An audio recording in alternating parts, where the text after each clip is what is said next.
Chapter 21. Liars, my friends. We now must speak to you of liars. There are many in your world who tell others untruths, and they do this for a variety of reasons. Many who do it are doing it for a reason that's to save hurting another person. These are lies we don't worry over, as the intent behind them is pure. We're not talking about big lies that would make a huge difference. We're talking about those things that are of little or no importance on the greater scheme of things. For what they do by hiding things from some people is in fact a kindness. Then there are those who tell lies to better themselves in the eyes of others, to make them look or feel important. We don't like this, for they're deceiving others and pretending to be something they're not. There are lies to discredit another, lies to slur a person's name, and lies for the sake of things to talk about, and usually those are without any basis. There are lies in business and lies in churches, governments, and elsewhere. Nowhere of your world is safe from them, and this is something we abhor. No one can trust a liar, not one of you. If they will lie to you about some things, then what else will they lie to you about? If they lie to you about another, rest assured they will lie to another also about you. Cheats, liars, and deceivers are amongst those we despise. Their deeds are never for goodness, but are done to confuse and deceive. Everywhere we look now, it seems all are doing this, and the main purpose is usually for their own gratification and gain. Why do you not trust your own judgment on matters? Do you not trust in yourselves enough to be able to see the truth of things for yourself? Those who will lie for whatever purpose it is will only be doing it for their own good. Be sure their sins will find them out is a phrase well used and is one you should remember, for one day you too will have your lies come back to haunt you. Not all will be obvious to you at first, as most that do this are very accomplished. They treat it as an art form to assist them in their lives to attain the outcome they wish for. They will not benefit in the end, though, as we will see what is due to them is given in our world, if not in your own. Enough on this now, but guard your tongue against lies and idle gossip, as it never benefits those who do either thing. In our world there are many mysteries you know nothing of, and you have been allowed but a glimpse of them from time to time.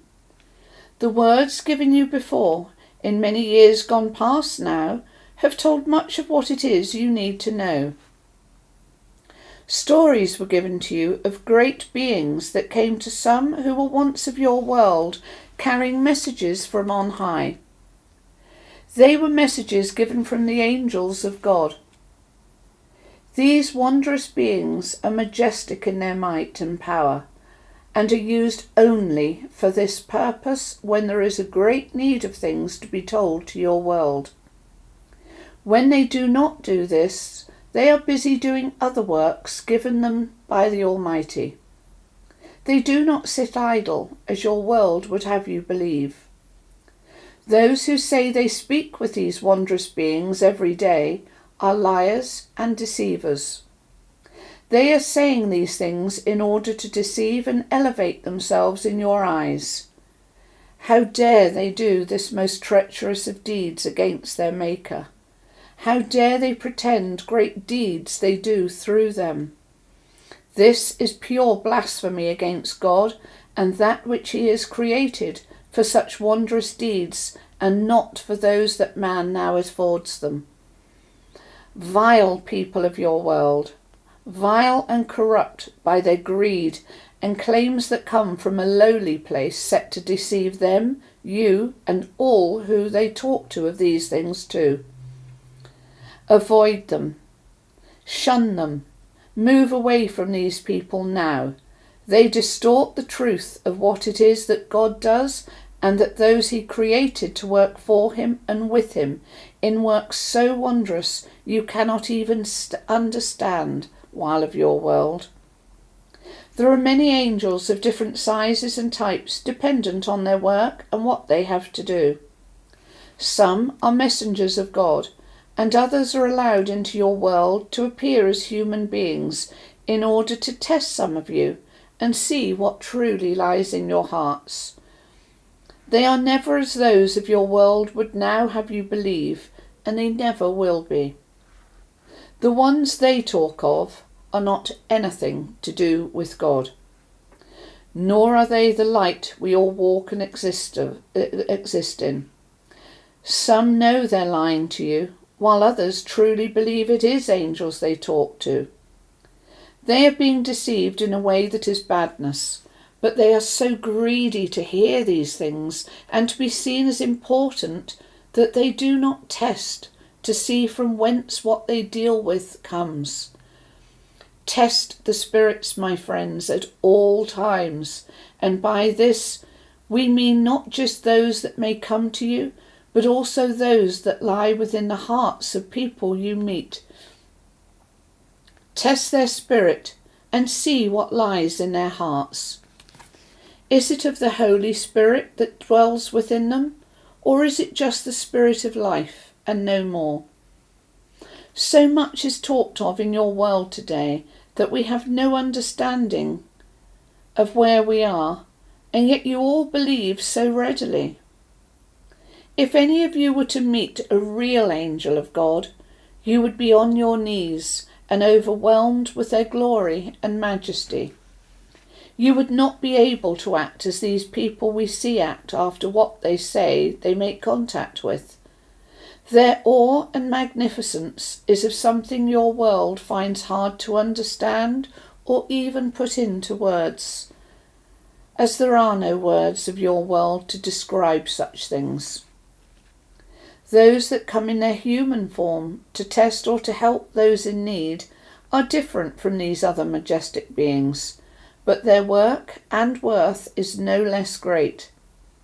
Their job is a different job, but even they, when they have left people, leave them in wonder.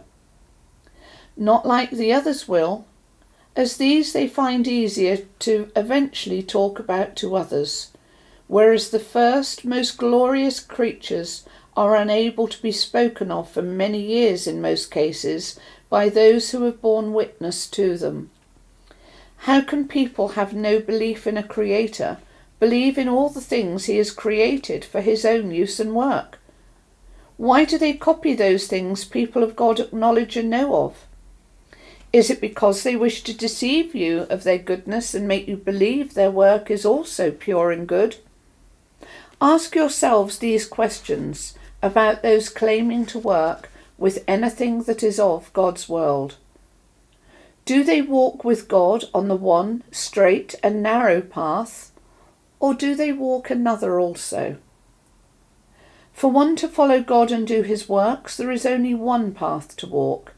You cannot walk on more than one if your faith, belief, trust and hope in him are true and honest. Those who try to walk many paths are lost and confused, and will remain that way until they choose which they wish to walk on. Whatever they choose will be right for them in this lifetime. But whichever it is you walk, my friends, do not decry another for it, unless they do wrong and their path deceives and leads others into the darkness of their souls.